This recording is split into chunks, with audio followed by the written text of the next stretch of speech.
ജില്ലാ പഞ്ചായത്ത് പദ്ധതിയുടെ ഭാഗമായി നെല്ലിക്കുഴി കോട്ടപ്പടി പഞ്ചായത്തുകളെ തമ്മിൽ ബന്ധിപ്പിച്ചു പോകുന്ന ഈസ്റ്റേൺ പടി ചെന്നിത്തല റോഡ്, ഇരുമലപ്പടി മണ്ണൂർമോളം റോഡ് എന്നിവ നവീകരിച്ചു. ജില്ലാ പഞ്ചായത്ത് അംഗം PAM ബഷീർ ഉദ്ഘാടനം ചെയ്തു.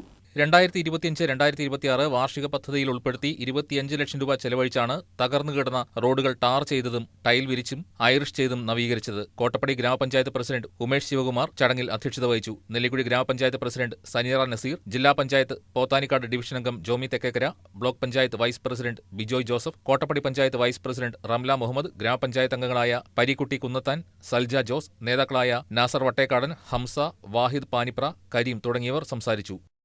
പ്രത്യേകിച്ച് നെല്ലിക്കുഴി ഡിവിഷൻ, നെല്ലിക്കുഴി പഞ്ചായത്തും കോട്ടപ്പടിയും പില്ലുവിനെ ഉൾപ്പെടുന്ന പ്രദേശങ്ങളിൽ ഒട്ടേറെ വികസനക്ഷേമ പ്രവർത്തനങ്ങൾക്ക് നമുക്ക് നടപ്പിലാക്കേണ്ടതുണ്ട്.